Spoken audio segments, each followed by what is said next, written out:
Hello again, everyone. I'm Brian LaRosa, and welcome back to LaRosa's Trains. This is the second episode of MTH's Marvelous Machines, covering the history of each engine manufactured by Mike's Train House.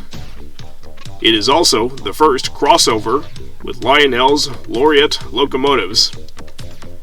Today, we're going to identify every O-gauge model of another GE diesel locomotive, the AC6000CW, the big brother to the popular AC4400CW. Both Lionel and MTH have made their own versions of the AC6000, so I've decided to combine them into one video. I've been a die-hard fan of this massive engine for ages, though I personally don't have it in my O-gauge train collection. However, I do have a CSX AC60 as a downloadable item for the Train Simulator Classic video game published by Dovetail Games.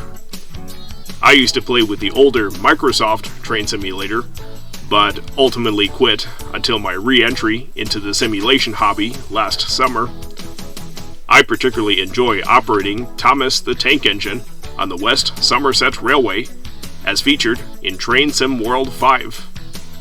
It was released in March 2025 to celebrate the 80th anniversary of the Railway Series books by Wilbert Awdry. Anyway, let's dive deep into the history of the Real GE AC6000, and we'll take a look at the O-gauge models from both Lionel and MTH.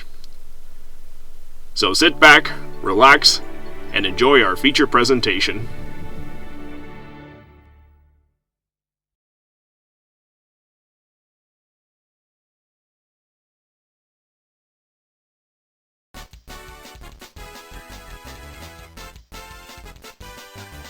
In the previous episode, I talked about the AC4400CW, which was originally built by General Electric as a demonstrator unit in 1993, and later as a production model the following year. While the AC44 was a smashing seller with its reliable alternating current traction motors, GE decided to engineer a locomotive that can produce 6,000 horsepower with a single diesel engine.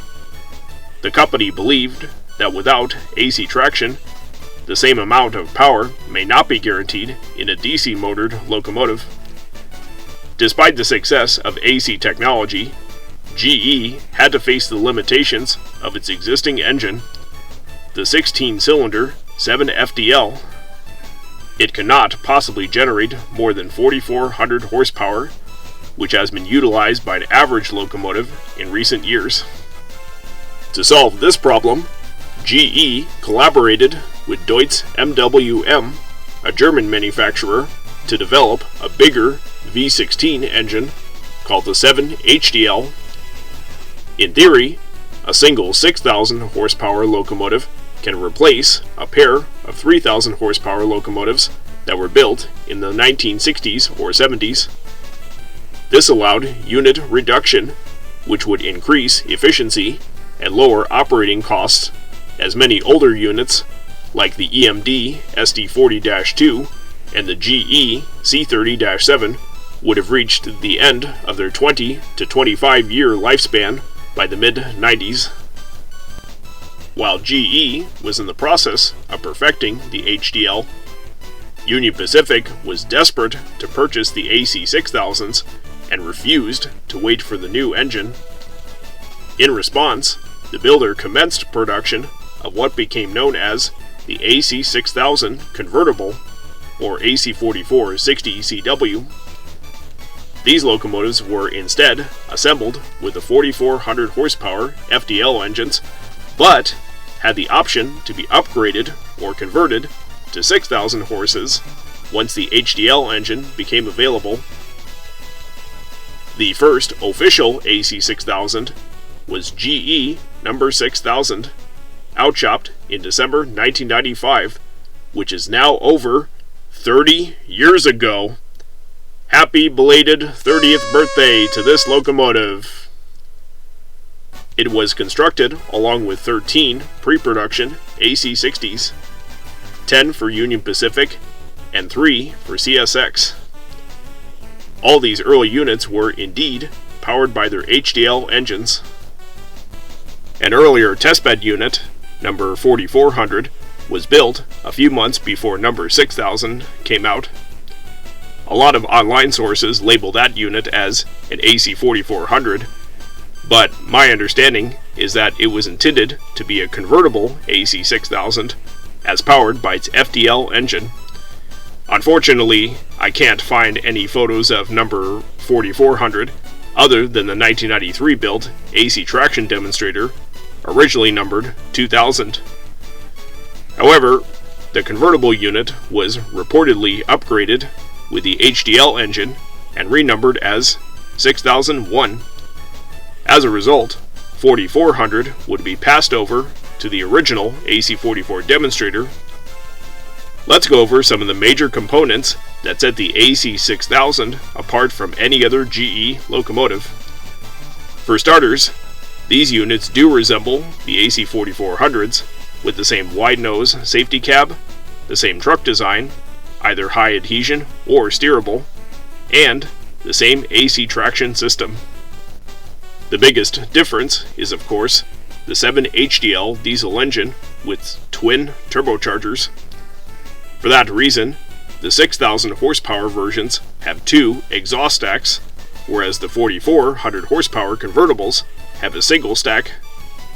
This is probably the only visible difference between the two versions that otherwise look identical to each other. The AC60 measures 76 feet long compared to the 73-foot 2-inch AC44. In order to quench the thirst of the HDL, the fuel tank can hold up to 5,500 gallons versus 5,000 gallons for the AC44. On the operator side of the locomotive, the walkway had to be raised by 1 step to make room for the 2 air reservoirs on top of the huge tank. When the AC6000 entered full production in 1998, GE maximized the fuel tank's capacity to a whopping 6,250 gallons.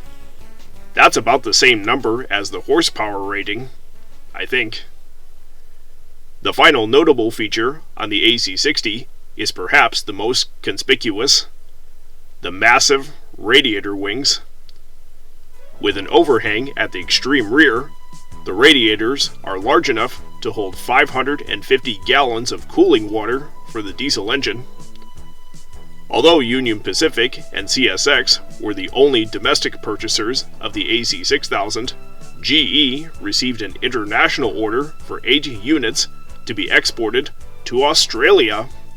The customer was BHP, an iron ore mining company.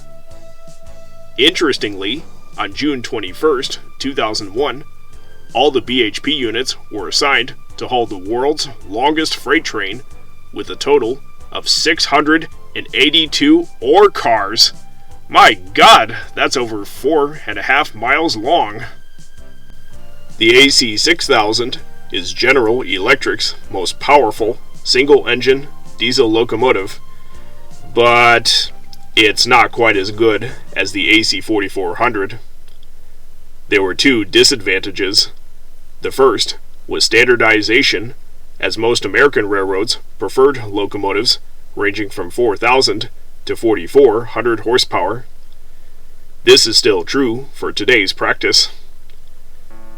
The other disadvantage was the reliability issue with the HDL diesel engine.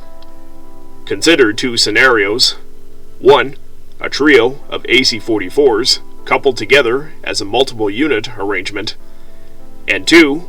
A duet of AC60s, also as multiple units. If one engine is malfunctioning in the former, only 1/3 of the power is lost. In contrast, if something wrong happens with one engine in the latter, the train will lose half of the power. This contradicts the theory of unit reduction that I mentioned a few minutes ago. It would also be a waste of energy if there was too much power. With that, none of the convertible AC60s were upgraded to 6,000 horsepower they kept their FDL engines. Moving to the late 2000s, Union Pacific downgraded all its 6,000 horsepower versions by replacing the HDLs with the more reliable FDLs. CSX, on the other hand, decided to convert its own AC6000s with the Evolution Series GEVO engines, except for the first 3 pre-production units, which were instead repowered by their FDLs. The GEVO was introduced in late 2002 for the ES44 AC. It was designed to produce 4,400 horsepower with 12 cylinders compared to 16 on the FDL. This maximizes fuel efficiency and reduces exhaust emissions. As GE expanded its Evolution Series catalog, a 16-cylinder GEVO was offered, and this is what CSX preferred to retrofit the old AC60s. Now, I made a personal speculation that if it weren't for the HDL engine, the GEVO would either not exist at all, or it might still exist, but not exactly as we know it in real life. I have 2 reasons for this theory. 1. GE produced 3 different export models with GEVO 16 engines for Brazil, China, and India, respectively. And 2. Electromotive Diesel designed the 12-cylinder 1010J engine for the Tier 4 compliant SD70 ACE-T4. It was inspired by the 16-cylinder 265H engine that powered the short-lived SD90 Mac, and even the export model JT56 ACE for China. I could be wrong, but I hope my theory makes sense. In 2018, Union Pacific began modernization of its AC6000s, both the as-built convertibles and the downgraded versions, to basically extend their lifetime with the most up-to-date technology available. When rebuilt, these and their little AC44 brothers are designated as C44 ACMs.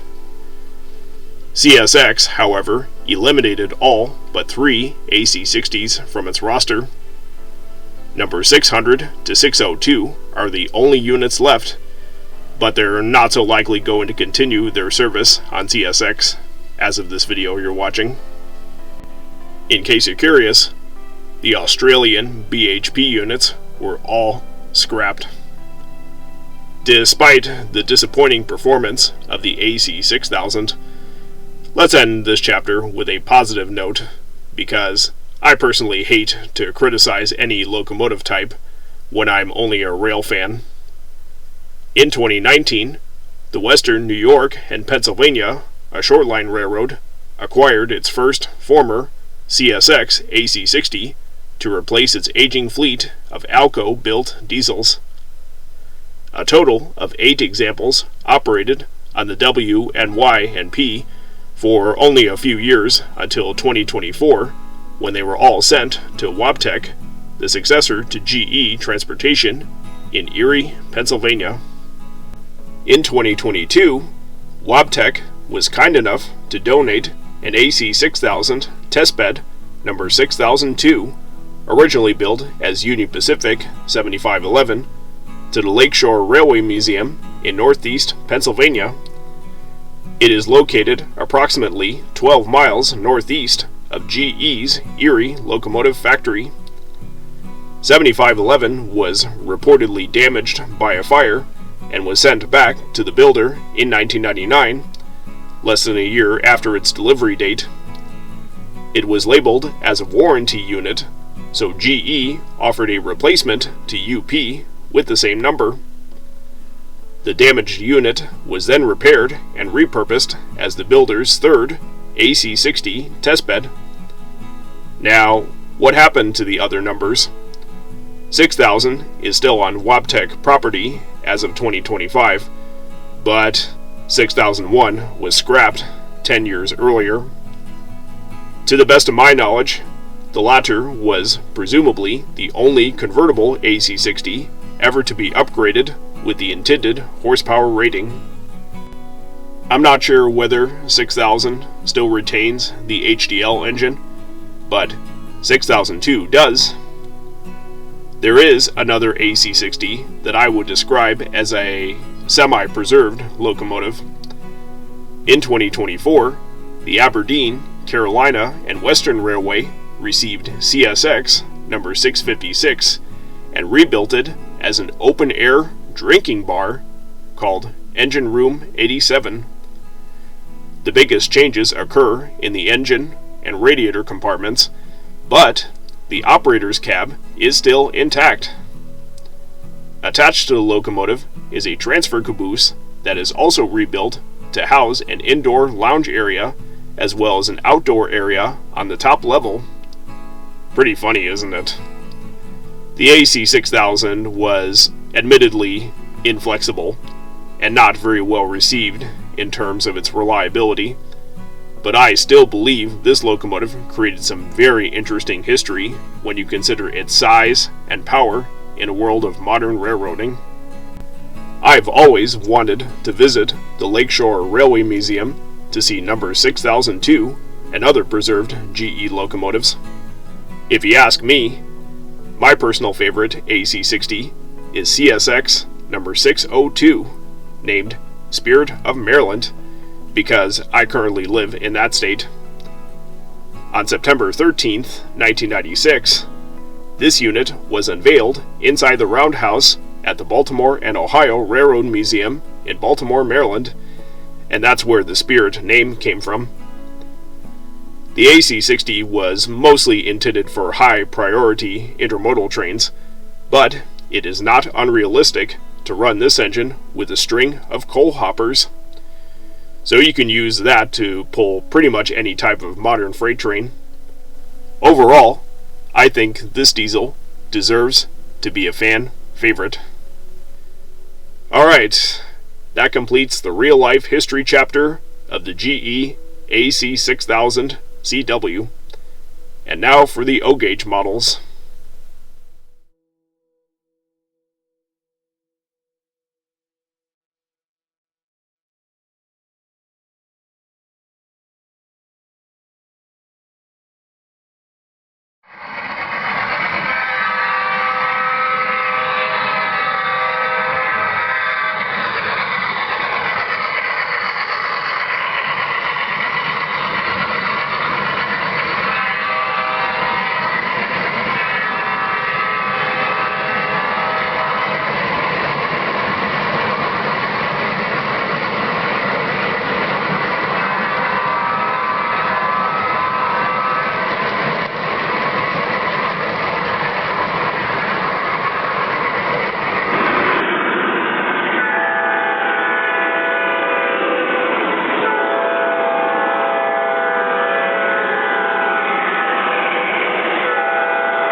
MTH is not the only manufacturer of the O-gauge AC6000, but it was the first to introduce this model. As part of the premier O-scale product line, the first two examples were announced in the 2000 Volume 3 catalog. Leading the parade is a BNSF unit painted in the classic Santa Fe war bonnet scheme. Although BNSF never purchased any AC6000, you will see quite a lot of models in whimsical what-if schemes like this one.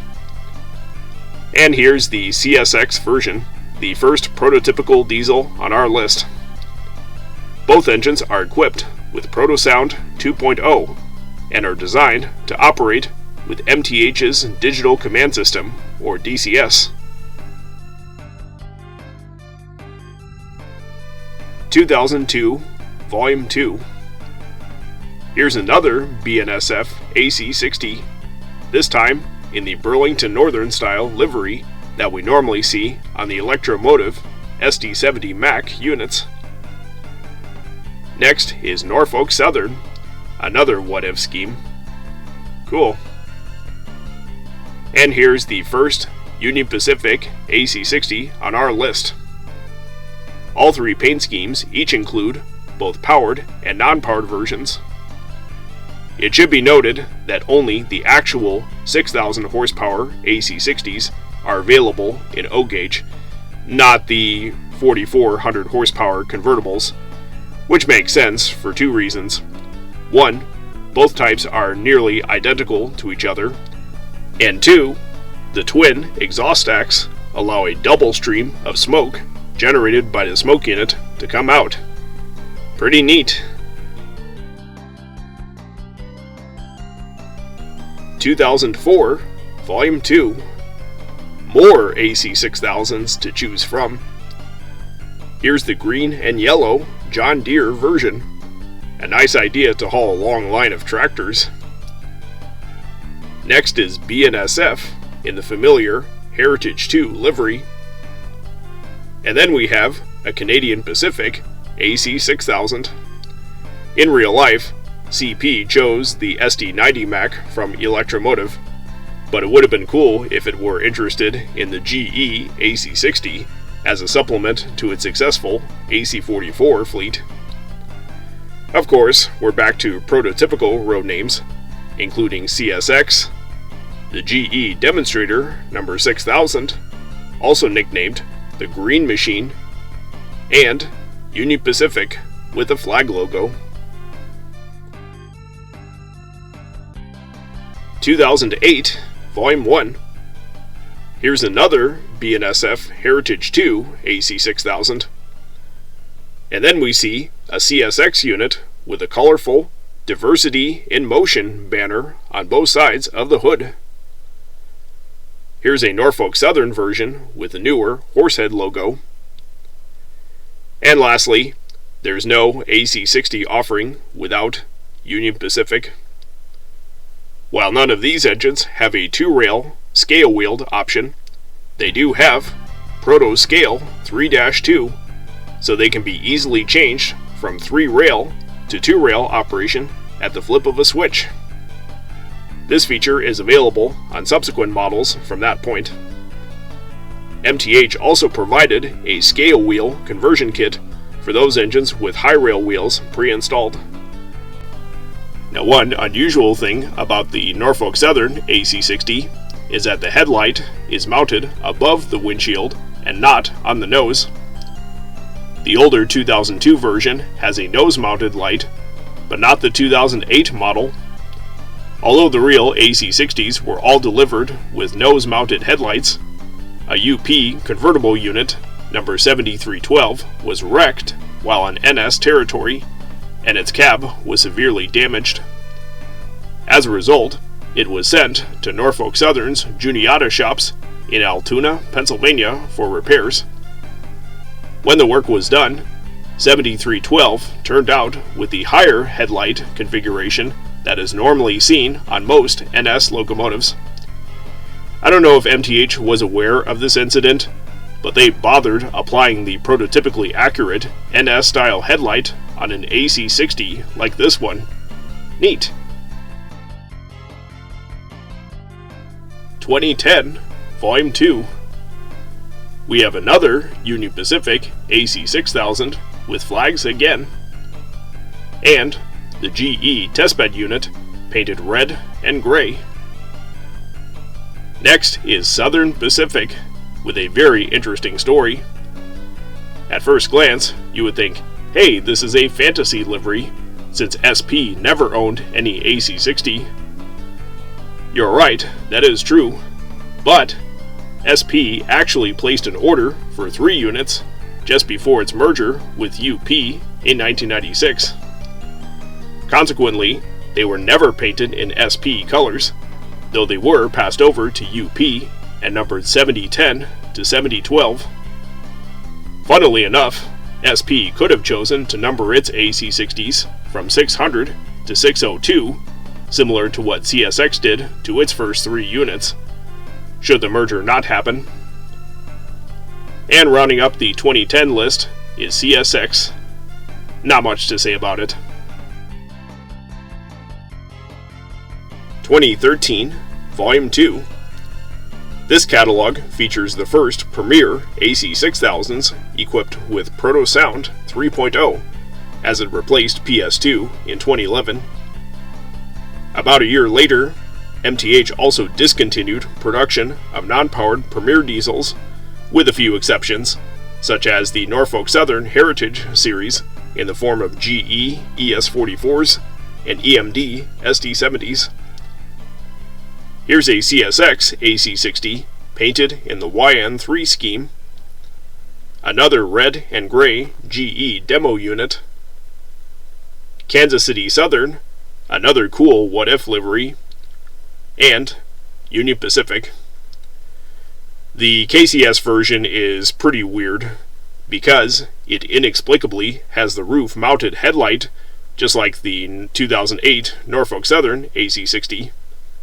It would look better if the light were placed on the nose, like you would see on modern GE wide-cab diesels of the KCS fleet. 2017, Volume 2. Only the UP and CSX AC60s are shown in this catalog. Not a single fantasy scheme is present. First is UP with the flag logo, available in 2 cab numbers. And here's the same road name in the older lettering, also available in 2 numbers. Then we see 3 different CSX schemes, including the regular version. By the way, the AC6000 was the only CSX locomotive class to wear our unique variation of the YN2 livery. Notice the yellow lettering with blue outline on the hood, and the double lightning bolt printed on the cab. Next is another Diversity in Motion AC60, number 699. And lastly, the YN3 unit with the CSX boxcar logo. This is the final regular catalog to offer the MTH Premier AC6000s. So, we've covered all the cataloged O-gauge models of these big diesels, but there are some uncatalogued items, several of which were designed for specific dealers. Let's go over all the known examples listed on the MTH website as they were built in the years following the retirement of Mike Wolfe, the post-Mike Wolfe era, if you will. Let's talk about the 2024 lineup first. All these AC60s are painted in prototypical schemes, but I'll show you some more fantasy schemes when we get to the custom runs. First is Union Pacific in 2 cab numbers, and 2 CSX diversity units, numbered 5000 and 5001. That completes the trio since 699 was released in 2017. Here are 2 CSX units with regular lettering. And then we have the green GE Demo AC60s, numbered 6000 and 6001. I could be wrong, but the latter probably wore this scheme as 4400, the convertible unit that I mentioned earlier. I think it would have been more realistic if it were numbered as such. Here's the GE leasing unit, number 6002, completing the testbed trio. Of course, all 3 AC60s were later repainted red and gray. And lastly, we see 2 engines in the Western, New York, and Pennsylvania livery. Now we go to the dealer-exclusive AC60s, starting with Southern Pacific, which was offered in 2 numbers for Mr. Muffin's trains of Atlanta, Indiana. Next are the Santa Fe Warbonnet engines, also for Mr. Muffin's. And here's the Santa Fe Black Bonnet version for Patrick's Trains of Wheeling, West Virginia. Pretty cool. Then we see an AC60 in the controversial Donald Trump paint scheme for Brady's train outlet of Greensburg, Pennsylvania. Yep, it exists. Here's another Western New York and Pennsylvania unit with a small pink ribbon beside its number to commemorate breast cancer awareness. It was made exclusively for Easy Catch trains of Staten Island, New York. And yes, it is based on the real pink ribbon AC60, like this. The next Premier engine on our list is painted in an interesting two-tone green scheme, the Greenbrier Presidential Express.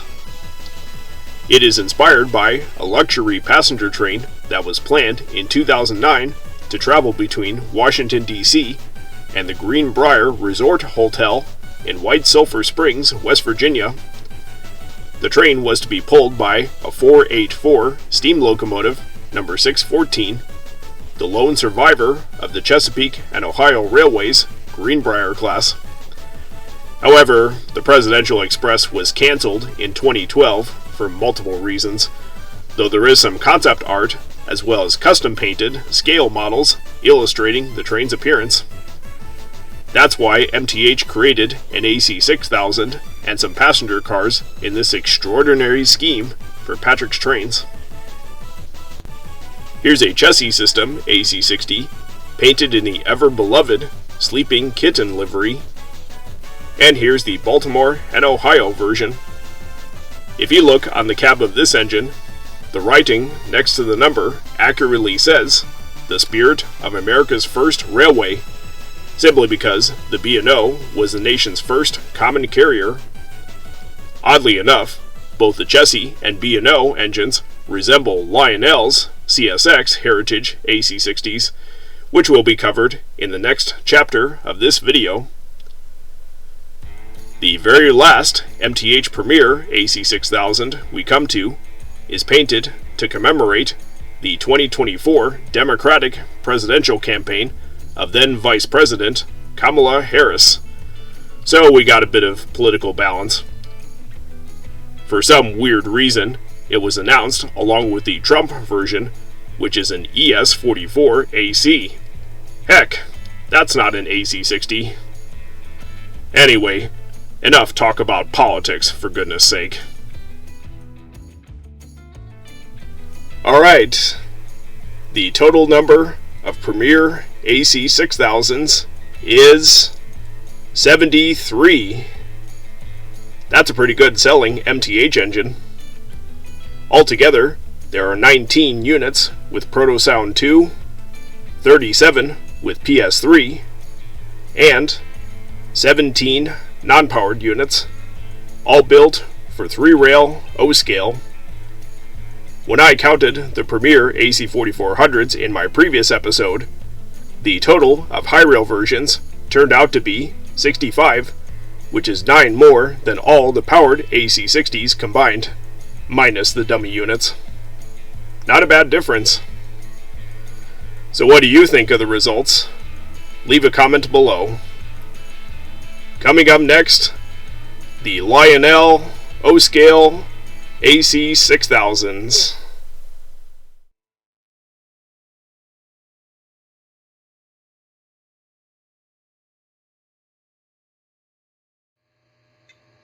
This is the dispatcher. Do you copy? Copy that. Read you fine. Over. Very good. Start up and hold. Roger that. Start up and hold. Out.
Let's jump back to 2008. Lionel first offered the AC6000 in the 2008 Volume 1 catalog, beginning with Union Pacific and CSX paint schemes. Each livery was available in 3 versions: one powered unit equipped with Lionel's legacy command control system, one non-powered unit, and another non-powered unit with super bass diesel roar. Other than the dummy versions, all the AC60s you will see in this chapter have legacy on board. The CSX engines were shown again in the 2008 Volume 2 catalog. 2009 Volume 2. There is one additional CSX cab number along with 2 UP versions, powered and non-powered. I'm not sure why there's no CSX dummy unit in this catalog, but I could be wrong. Otherwise, I don't have much to say about these engines. 2010 Volume 1.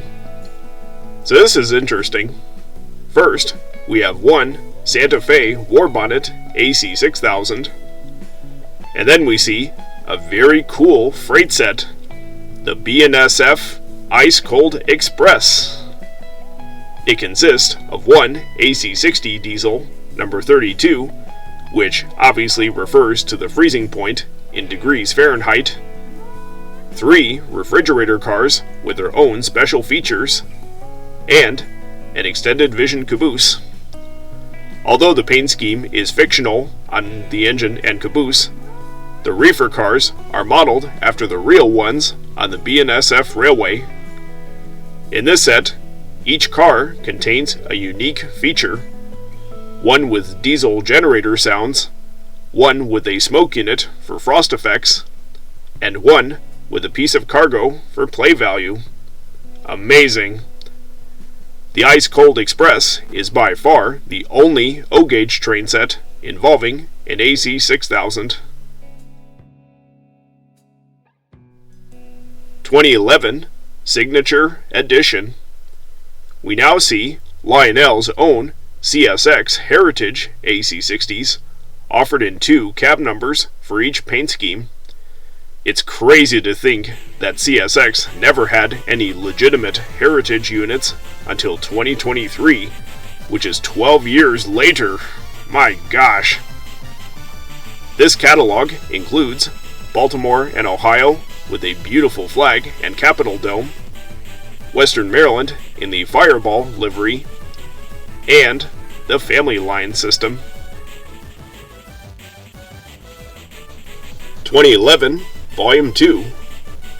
3 more Heritage schemes were announced: the Chessie system, the Clinchfield Railroad, and CSX with a boxcar logo and an unorthodox yellow and white stripe. The latter is all original and not based entirely on an existing scheme of this railroad, to my knowledge, though I do like the slogan, "How Tomorrow Moves," which is never shown on any real CSX locomotive. 2012 Signature Edition. All the last 3 schemes were reissued in this catalog, with one minor difference. In the second volume of 2011, product number 6-38406 is labeled as Chessie 2659. This cab number was later changed to 8452 within the same product number. In my opinion, the latter makes more sense, as that better matches the other Chessie unit, number 8451. Hey, wait a second. 2659 actually came from one of the 2 Western Maryland engines. That's why. I guess that was a mistake. The Chessie, Clinchfield, and CSX AC60s, including 8452, were reissued again in the 2012 Volume 2 catalog. 2013 Signature Edition. What? The same 3 paint schemes again? Maybe they were stuck at Lionel's warehouse waiting for their orders. Who knows? 2014 Signature Edition. Only 1 Clinchfield unit, number 3620, and 2 Jesse units were left. So Lionel did start phasing out the CSX Heritage AC60s. 2014 Volume 2.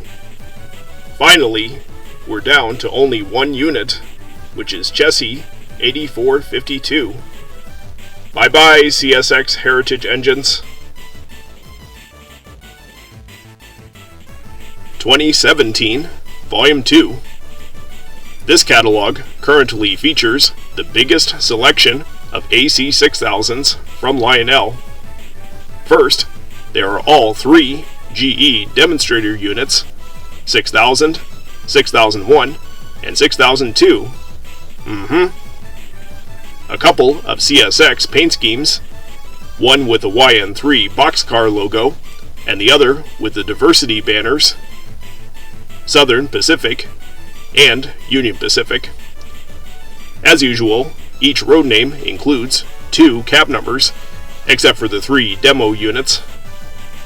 All these engines within this lineup are equipped with Bluetooth for compatibility with the Lion Chief Universal Handheld Remote or the smartphone app.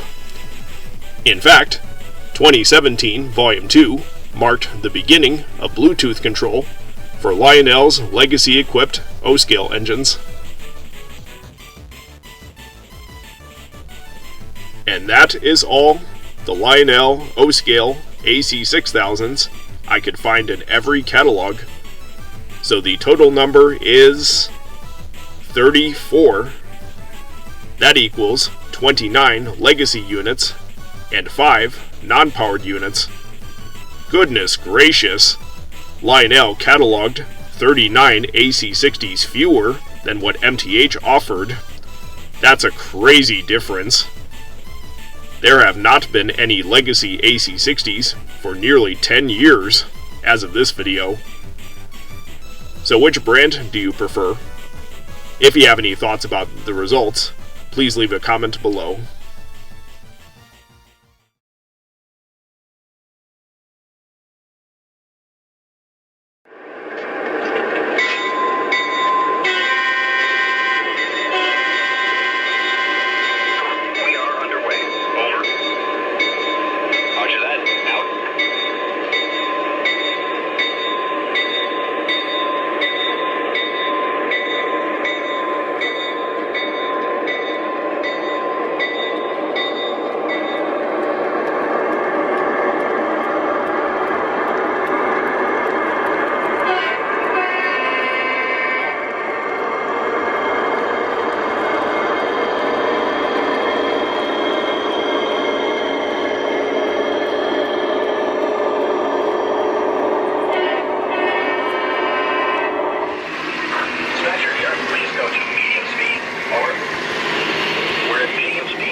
Alright, so that pretty much sums up the complete history of the GE AC6000CW.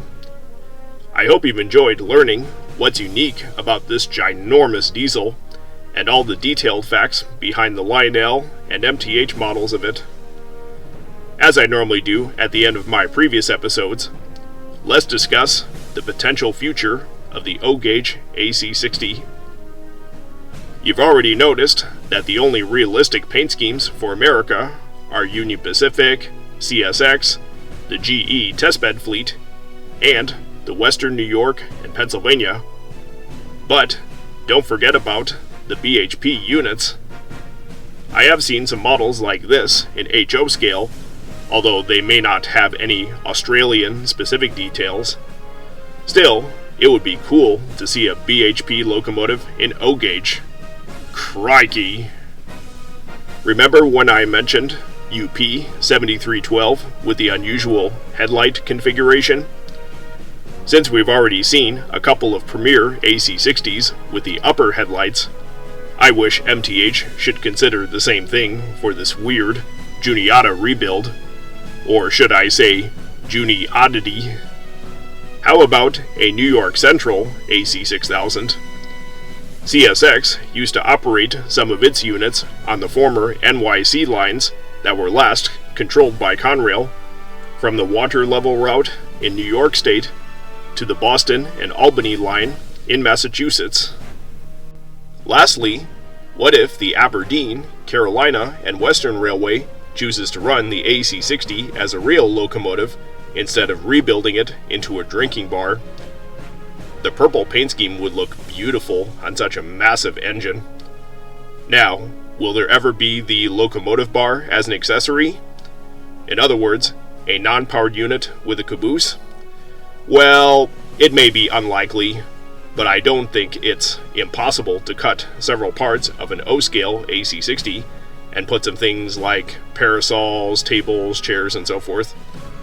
Most importantly, it can still have wheels, so you can give the bar a ride on your train. That would be fun. One final note before I end this video. My biggest wish is to have a semi-scale O-gauge toy version of the AC6000. I originally mentioned my thoughts in a previous video that I posted back in 2024. Both Lionel and MTH offer the EMD SD90 Mac as a compressed model, so why not do the same treatment for the GE AC60? If it were made by Lionel, it may either be a Linemaster product like the SD90, or about the same length as the GE ET44AC. If MTH considers making a Rail King version of the AC60, it may be classified as an Imperial product with the same amount of detail as the GE ES44AC. I would love to see the humongous radiator wings, as well as the twin smokestacks, belching out 2 streams of smoke, even on a toy engine. Despite the disadvantages, there's no denying that General Electric bothered making what is considered the most powerful diesel locomotive in its history. Not to mention the international interest in the 6,000 horsepower Evolution Series products that I talked about earlier. If you enjoy this engine that is overlooked by many railroads in real life, anything is possible, and there's always hope for another run of O-gauge AC6000s from both Lionel and MTH. They are just super awesome. I'm not gonna lie. Once again, I would like to give credit to the Lionel Collectors Club of America, which has the complete digital archive of all the Lionel catalogs from 1900 to 2010.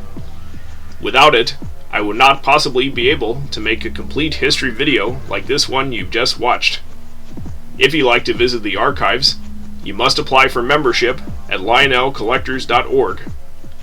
More recent catalogs from 2011 to present can be viewed publicly at lionel.com/catalogs.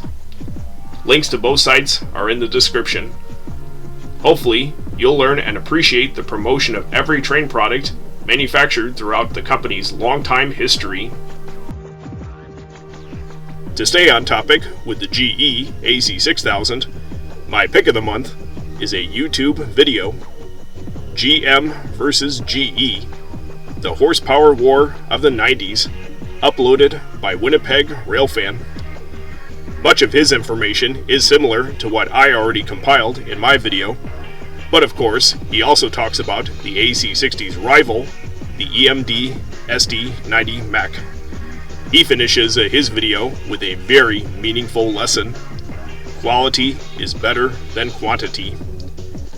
Many of the locomotive's failures could have been prevented, but even if I were to fix those issues, that still doesn't mean they're perfect. As crazy as these engines are, I freaking love them. Link to my pick of the month is in the description. If you'd like to support LaRosa's Trains, I would gratefully appreciate it. That can be done through my Patreon page at patreon.com/LaRosasTrains. Patrons will receive exclusive benefits, which are all explained directly on this page. Link in the description. Your contribution, regardless of your preferred membership, is essential not only to me, but to the future of LaRosa's Trains. If you like this video, please give it a thumbs up, and be sure to hit the subscribe button so you can see what's coming up next from this channel. Anyway, that's all for now, and as always, thanks for watching. I'm Brian LaRosa, and I'll see you next time.